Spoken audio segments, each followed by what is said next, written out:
যেটা করছে দলীয়ভাবে, বা যে কোনো দল, এনসিপিআই এর মতন দল, ঋতব্রত তৃণমূলের মতন দল, তারা দলীয়ভাবে যেটা করছে, আমি দলীয় রাজনীতির ব্যাপারে বলার মতন জায়গায় নই, আমি তাদের স্পোক্স পার্সনও নই, আমি তাদের পার্টি দরদিও নই, কিন্তু মানুষের তো বিরক্তি লাগছে, এটা তো ফ্যাক্ট। যে সায়নী ঘোষ একটা সময় কুৎসিত ভাষায় দেশের স্বরাষ্ট্রমন্ত্রী বা মুখ্যমন্ত্রীকে অপমান করেছিলেন, তারা যে একটু একটু করে নিজেদের স্টান্স বদলাচ্ছেন, সাধারণ মানুষ তো ভালোভাবে নিচ্ছে না। এবার এটার মধ্যে কি স্ট্র্যাটেজি আছে, কি কারণ আছে, এগুলো রাজনীতিবিদরা এক্সপ্লেন করবে। রাজনীতিবিদদের যে মিডিয়া টিম, সেটা তারা ন্যারেটিভ সেট করবে। কিন্তু আমি অন্তত দেখে একটা জিনিস বলতে চাই, যে কিছু জিনিস খালি চোখে ভালো লাগে না। তার মধ্যে থেকে একটা হলো যে তৃণমূলের ভালো, আধা ভালো, মোটা ভালো, কম ভালো, সরু ভালো, Trinamool Congress as a whole, তুমি আমাকে একটা কথা বলো, Trinamool Congress as a whole খারাপ বলেই মানুষের ম্যান্ডেটটা গেছিল বিজেপির দিকে। মানে আজ মমতা বন্দ্যোপাধ্যায় গরু চুরি নিয়ে জানেন, কয়লা চুরি নিয়ে জানেন, কিন্তু পাড়ার মন্টুদা সে জানে না যে হয়তো বসিরহাটে বসে রয়েছে বা বীরভূমে বসে রয়েছে। এটা হতে পারে না। আমার মনে আছে অনুব্রত মণ্ডল আমাকেই, আমি তৎকালীন যে চ্যানেলে কাজ করতাম সেখানে অনুব্রত মণ্ডল আমাকেই বলেছিল অভিষেক বন্দ্যোপাধ্যায় 3 কোটি টাকা করে রাজস্ব ফাঁকি দেওয়ার ক্ষেত্র প্রস্তুত করে দিয়েছিল। 3,40,00,000 আমি রাজস্ব দিতাম আগে, আর অভিষেক দায়িত্ব নেওয়ার পর সেটা 45 লাখে যায়, মানে 3 কোটি টাকা অন্য কারোর বাড়িতে চলে যায় অ্যাম্বুলেন্স করে। আমার পরবর্তী প্রশ্ন বা তোমার প্রশ্ন টিভি দেখতে দেখতে তো এটাই হবে যে ভাই তুমি কি ধোয়া তুলসী পাতা? ময়ূকরঞ্জন ঘোষ রিপাবলিক বাংলার অ্যাঙ্কার ছিলেন, এখন কোথায় গেল সেই ময়ূকরঞ্জন ঘোষ? রিপাবলিক বাংলা ছাড়া তো অনেকদিন হয়ে গেল, এখন কোথায় গেল সেই ময়ূকরঞ্জন ঘোষ? কি করছে?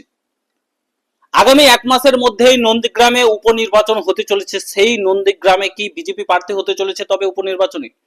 কিংবা কোয়েল মল্লিকের যে জায়গাটা রাজ্যসভায়, সেই জায়গাটা নিতে চলেছে বিজেপি সরকার, কি তাকে রাজ্যসভায় পাঠাতে চলেছে?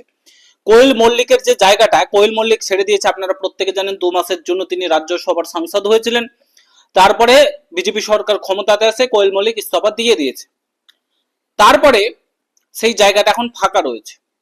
তো সেই জায়গাটা যেহেতু ফাঁকা রয়েছে, এখন সেই জায়গাটা কি ভরাট করতে চলেছে এই ময়ূকরঞ্জন ঘোষ? ময়ূকরঞ্জন ঘোষ কি তাহলে সরাসরি বিজেপিতে যোগদান করতে চলেছে? কিংবা নন্দীগ্রামের যে উপনির্বাচন হতে চলেছে, শুভেন্দু অধিকারী দুটো জায়গা থেকে দাঁড়িয়েছিল, একটা নন্দীগ্রাম, একটা ভবানীপুর 2026-এর বিধানসভা নির্বাচনে, দুটো জায়গাতেই জিতেছে। নন্দীগ্রামে জিতেছে, ভবানীপুরে মমতা বন্দ্যোপাধ্যায়কে গোহারা হারিয়েছে। তো একটা জায়গাতে থাকতে হবে আর একটা জায়গায় ছাড়তে হবে। শুভেন্দু অধিকারী যে ভবানীপুরটাকে বেছে নিয়েছে এবং নন্দীগ্রামটাকে ছেড়ে দিয়েছে, কারণ সেটা কলকাতার কাছে, মানে ওই নবান্নের কাছাকাছি, সেখানে যাতায়াত করে সমস্ত সুযোগ সুবিধা মানুষের দেখাশোনা করতে পারবে। তো তার জন্য তিনি নন্দীগ্রামটাকে ছেড়েছেন। এবার নন্দীগ্রামে উপনির্বাচন হবে পুনরায়, ঠিক আছে? তো সেই জায়গাতে কি বিজেপির প্রার্থী হতে চলেছে এই ময়ূকরঞ্জন ঘোষ? এই নিয়ে অনেকেরই প্রশ্ন উঠছে। রিপাবলিক বাংলা ছেড়ে দেওয়ার পর অনেকেই প্রশ্ন করছে, অনেকেই মনে উৎসাহ রয়েছে যে বিজেপিতে যোগদান করবে। অনেকেই আমাকেও বলছে, এই নিয়ে অলরেডি আমি একটা প্রতিবেদন করেছি, আমি বলেছি সেই কথাটা, যে তিনি কি করতে চাইছেন, বিজেপিতে যোগদান করছেন, কবে যোগদান করছেন, কি করছেন, সেই নিয়ে অলরেডি চ্যানেলে ভিডিও একটা প্রতিবেদন করেছে।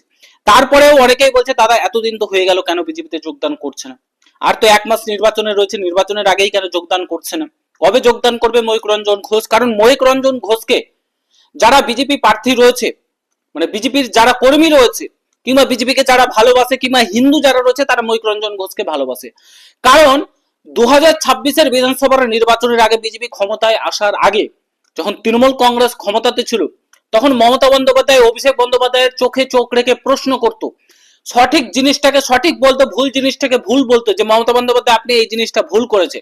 তার জন্য অভিষেক বন্দ্যোপাধ্যায়, ইভেন মমতা বন্দ্যোপাধ্যায় রিপাবলিক বাংলা কিংবা ময়ূকরঞ্জন ঘোষের কথা শুনলেই রেগে যেতেন এবং তাদেরকে কোন রকম কোনো ইন্টারভিউ কিংবা কোনো কিছু দিতে রাজি হতেন না এই মমতা বন্দ্যোপাধ্যায়। মমতা বন্দ্যোপাধ্যায় চোখে চোখ রেখে, মমতা বন্দ্যোপাধ্যায় দুর্নীতির বিরুদ্ধে কথা বলেছে, মমতা বন্দ্যোপাধ্যায় চুরির বিরুদ্ধে কথা বলেছে, আরজি করের যে নিম্নমানের ঘটনা হচ্ছে তার বিরুদ্ধে কথা বলেছে, তারপর 26,000 চাকরি বাতিল গেছে তার বিরুদ্ধে কথা বলেছে, রাস্তাঘাটের বেহাল অবস্থা, কর্মসংস্থানের সমস্ত কিছুকে তুলে ধরেছে এই রিপাবলিক বাংলা।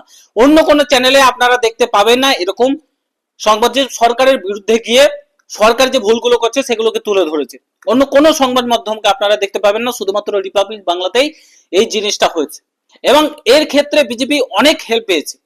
এই ময়ূক রঞ্জন ঘোষ এর জন্য বিজেপি অনেক হেল্প পেয়েছে। মানুষ বুঝতে শিখেছে যে এগুলো দুর্নীতি করছে, মানুষের সামনে তুলে ধরেছে। এখনো অনেকাংশই মানুষ টিভি দেখে, সোশ্যাল মিডিয়ার থেকে টিভি দেখতে বেশি পছন্দ করে, খবর নিউজ দেখে। মানুষ তখন বুঝতে পেরেছে যে না, তৃণমূল কংগ্রেস দুর্নীতি করছে।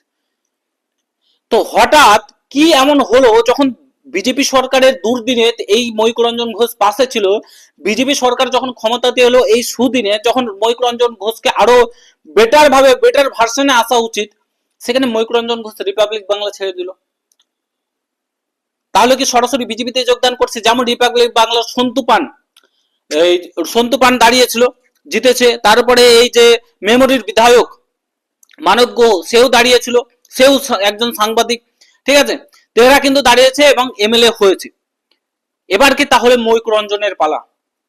ময়ূক রঞ্জন কি তাহলে এবার নন্দীগ্রামের প্রার্থী হচ্ছে? আর নন্দীগ্রামে যদি প্রার্থী হয়তো জিতবে তো অবশ্যই, নন্দীগ্রামে তো হারাবার কোনো, তৃণমূলের প্রার্থী দিতে পারবে কিনা সেটা সন্দেহ রয়েছে। তো নন্দীগ্রামে অবশ্যই বিজেপি সরকার জিতবে। তো নন্দীগ্রামে কি প্রার্থী হবে না রাজ্যসভায় পাঠাতে চলেছে? দেখুন, আপাতত যেটা খবর পাওয়া যাচ্ছে যে ময়ূক রঞ্জন ঘোষ আপাতত কোনো দলে কিংবা কোনো জায়গায় যোগদান করেনি এখনো পর্যন্ত। তবে তিনি এখনো একটা নিজস্ব ইউটিউব চ্যানেল প্রতিবেদন করার জন্য তিনি একটা ইউটিউব চ্যানেল খুলেছেন এবং সেখানেই তিনি প্রতিবেদন আপলোড করছেন, সংবাদ মাধ্যমের মাধ্যমেই আপলোড করছেন, মানে সাংবাদিকতাই করছেন তিনি এখনো পর্যন্ত, এবং সেখানেই আপলোড করছে। আগামী দিনে কি হবে না হবে সেটা তো একান্ত এই ব্যাপার তিনি কি ডিসিশন নেবেন। হতেও পারে নন্দীগ্রামে প্রার্থী, হতে পারে না হওয়ার তো কিছু নেই। তাকে মানুষ ভালোবাসে, নন্দীগ্রামের মানুষ ভালোবাসে, পুরো পশ্চিমবাংলার মানুষ ভালোবাসে। অবশ্যই নন্দীগ্রামে তিনি প্রার্থী হতে পারেন, কিংবা তিনি রাজ্যসভায় যেতে পারেন, দুটোর মধ্যে একটা হতে পারে। প্লাস রেজিনগরে উপনির্বাচন রয়েছে, সেখানে শোনা যাচ্ছে যে আরামবাগ টিভির শফিকুল ইসলাম, শফিকুল দা, সকালের প্রিয়, তিনিও অনেক লড়াই করেছেন। তার বিরুদ্ধে তৃণমূল কংগ্রেস অনেক এফআইআর, অনেক নোটিশ পাঠিয়েছে। সেও শুনছে নাকি খবর করা ছেড়ে দিয়েছে, সেরকম ভাবে খবর করছে না। এবং সে রেজিনগরে, যেখানে হুমায়ুন কবিরের মানে একটা আস্তানা বলা যায়, তার ছেলেকে সেখানে দাঁড় করেছে। হুমায়ুন কবির জিতেছে, দুটো জায়গা থেকে জিতেছে, রেজিনগর থেকে আর একটা কোন জায়গা থেকে জিতেছে, রেজিনগরটা ছেড়ে দিয়েছে। সেখানে রেজিনগরে ভরতপুরের হুমায়ুন কবির তার ছেলেকে দাঁড় করাচ্ছে। সে তার বিরুদ্ধে বিজেপিকে সেখানে দাঁড় করাবে এই যে শফিকুল ইসলাম, কারণ সেখানে 70% মুসলিম ভোট ব্যাংক রয়েছে। আর শফিকুল ইসলামকে সবাই ভালোবাসে, কম বেশি মুসলিমেরা। তো এই দুজনে কি দাঁড়াতে চলেছে, এই নিয়ে এখন প্রশ্ন উঠছে সকালের মনে। আগামী দিনে কি হবে সেটা তো আমরা বলতে পারছি না, আগামী দিনে সত্যি এরা দাঁড়াবে কি দাঁড়াবে না। তবে ময়ূক রঞ্জন ঘোষ দাঁড়ানোর প্রবল সম্ভাবনা রয়েছে, যতদূর খবর পাওয়া যাচ্ছে সে দাঁড়াতে পারে, সে দাঁড়াতে পারে বিজেপিতে। কারণ বিজেপির সঙ্গে শুভেন্দু অধিকারীর সঙ্গে ডাইরেক্ট কানেকশন করেছে এবং প্রধানমন্ত্রী নরেন্দ্র মোদীজি ময়ূক রঞ্জন ঘোষকে অনেক ভালোবাসে। একমাত্র সাংবাদিক বাংলার যাকে সরাসরি প্রধানমন্ত্রী নরেন্দ্র মোদীজি বাইট দিয়েছেন, সংবাদ মাধ্যমে কথা বলেছে, সরাসরি তিনি কথা বলেছেন।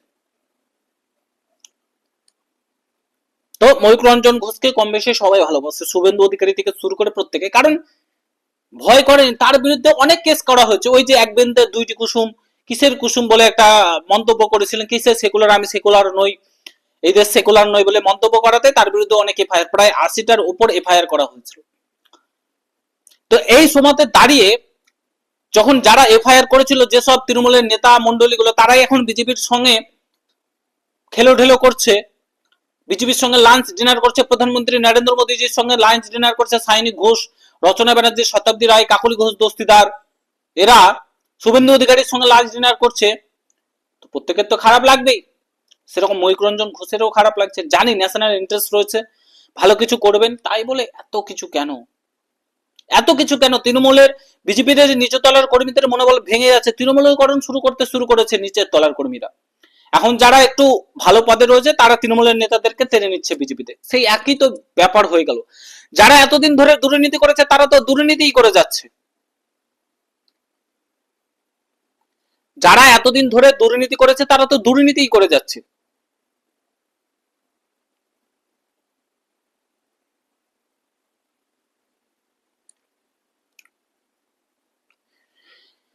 তাই সবারই খারাপ লাগছে, ময়ূক রঞ্জন ঘোষ বলে না, প্রত্যেক জনের যারা বিজেপিকে সমর্থন করেছিল, বিজেপির জন্য লড়াই করেছে, বিজেপির জন্য ফ্যামিলি হারা হয়েছে, বাড়ি ছাড়া হতে হয়েছে, তাদেরকে খারাপ লাগবে, স্বাভাবিক ব্যাপার, অনেক খারাপ লাগবে। আমাদেরকে খারাপ লাগছে, কারণ আমাদেরকে লড়াইটা করতে হচ্ছে, গ্রাউন্ড লেভেলে থেকে লড়াইটা করতে হয়েছে। আজকে যদি তৃণমূল করেনি হয়, আগামী 5 বছর পর বিজেপি সরকারও ক্ষমতাতে থাকবে না, সেই তো দুর্নীতির অভিযোগ আবারও উঠবে। বাকিটা আপনাদের মতামত অবশ্যই কমেন্ট বক্সে জানাবেন, ভিডিওটা শেয়ার করবেন। ময়ূক রঞ্জন ঘোষ বিজেপিতে যোগদান করছে কি করছে না অবশ্যই আপনাদের মতামত জানাবেন। আমার মতে তো বলছে যোগদান করছে, আগামী দিনে তিনি বিজেপি সরকারের আওতায় আসতে চলেছে, বিজেপি এমএলএ হতে চলেছেন কিংবা এমপি হতে চলেছেন। বাকিটা আপনাদের মতামত জানাবেন, ভিডিওটা শেয়ার করবেন। দেখা হচ্ছে অন্য কোনো ভিডিওতে। ভালো থাকুন, সুস্থ থাকুন, গুড বাই, জয় হিন্দ, বন্দে মাতরম, জয় সিয়ারাম।